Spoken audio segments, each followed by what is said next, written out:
Tusk are going after the Shade node. If they get to it, just get in there and stop them.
There was only one other time I made a Regulus build. It was right after I got both exotic weapons from the Iron Horse raid, but this one is nothing like its predecessor, and honestly, it's unlike other Regulus builds you've seen in the past. You see, when I analyze a weapon, or a piece of gear, or whatever, my goal is to try and utilize all that it has to its full potential. Sometimes, certain features on a weapon may be too marginal to pay attention to, but not the Regulus. The bleed that it offers gives me so much of a reason to take it down a whole nother rabbit hole of opportunity, and this one knocked hard.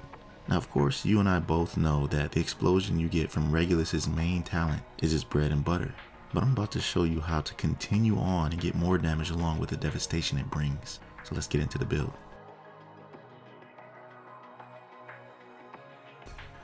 First of all, I want to say that I'm not finished making builds with this weapon. I got some other plans for it down the road, but for now, check this out. Usually, when doing a pistol build, nothing else matters in a weapons category, but I didn't want this to be only a pistol build.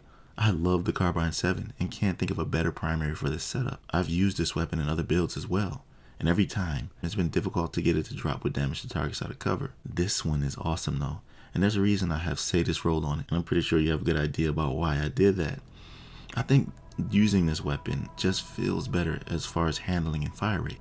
I don't know of any other assault rifle that tops this in those categories. A great weapon to complement the Regulus pistol. Now, if you don't have this exotic, I suggest you get it. It is an Iron Horse raid exclusive that actually takes more than just getting lucky once you open the final chest. There's a quest involved after completing the raid that you need to complete in order to get it. Either way, if you don't have this pistol, you can tweak it a bit so that you can use it with Liberty or any other pistol. But the way I set this up is specifically for the Regulus. So let me explain how it all works together. Punch Drunk is such an awesome mask, and I was grateful to get it to drop this way. One thing I like to say about this mask is that out of all the brand set bonuses that grant damage to particular weapon types, Douglas and Harding is the only one that grants 10% more than all the others. So it's 20% pistol damage for the first piece, and that's all you need. The other attributes aren't worth it, and like I said, I was fortunate to have it drop this way because first of all, the named attribute is headshot damage, but if you noticed, I have status effects rolled along with it. This is why I have 𝐤𝐳𝐬𝐷 rolled on my Carbine 7. It's an AR pistol hybrid DPS build, and there are multiple aspects of this that can cause bleed, and I wanted that bleed to be strong. Now, the Regulus talent is one of the methods to make the enemy bleed by getting a headshot which causes a 5-meter explosion, dealing 400% weapon damage. Those affected by this are inflicted with the bleed status effect. So for the chest piece, it makes sense to have Perfect Headhunter. Walker Harris and Company grants 5% weapon damage for one piece. You want to stack as much weapon damage as you can, even though the Regulus is the hardest hitting pistol in the game, more than the Liberty even. But there's a certain way this build synergy works in order to dominate everything in sight. Perfect Headhunter works in a way that once you get a headshot kill, your next weapon hit deals 150% damage of that killing blow's damage. So no matter where you hit the enemy on the body after that headshot, the damage will apply. You just won't be able to maintain the chain killing. So there's a way I use this, especially against chungas and mechanical dogs, because I'm using the sharpshooter specialization, and that comes with a 50 cal sniper. So I get a headshot kill with this, which will grant 150% damage of the 50 cal's kill. Or just get kills with the Regulus in combination with Dodge City Holster, which I'll discuss in a second. But if you hit a chunga or mechanical dog after priming this bonus, you can basically one-shot them. And this is how I handle heavy enemies in general. But let me explain how the Carbine 7 comes into the mix and completes the synergy of the playstyle for this build. Because the Dodge City Holster is situational. You only get one shot to score this bonus, whether you hit or miss, but the point is that using the Carbine 7 allows for you to gain those holster stacks until you're ready to pull out the pistol and consume them on a group of enemies standing close to each other. Because personally, I don't want to only use a pistol the entire mission. Being able to zone enemies with my AR and strategically use the pistol with the Headhunter bonus and Dodge Cities as well makes this build a well-rounded way to play. I made sure I had most of the headshot brand bonuses here with Douglas and Harding in this Providence backpack. Headshot damage mods everywhere in my gear, and finally headshot damage rolled on every piece. But alongside that, I have status effects rolled. The bleed is great with status effects. I'm able to deal insane damage with my Carbine 7 and say this combined with Wicked on the Providence backpack. So when they're bleeding is when that insane damage comes out. I wanted to increase the status damage and duration more by using Golan gloves, which grants 10% status effects for the first piece. Another roll and I get 20. It also helps that these are naturally rolled to an armor core, so I'm not too squishy. And to top it off, I have Fox's pair of knee pads with another status effects attribute rolled.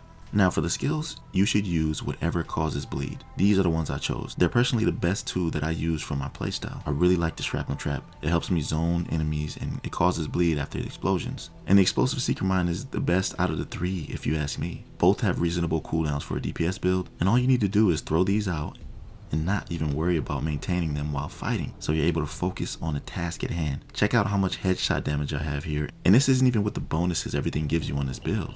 Yo fam, I don't know why I love the bleed status so much, but there are a lot of ways to run it. Check out some of the other builds on my channel. Here's a recent one, and also a link to my second channel where I'm developing my very own game. I love your support over there as well. I'll see you in my next video. Be right out.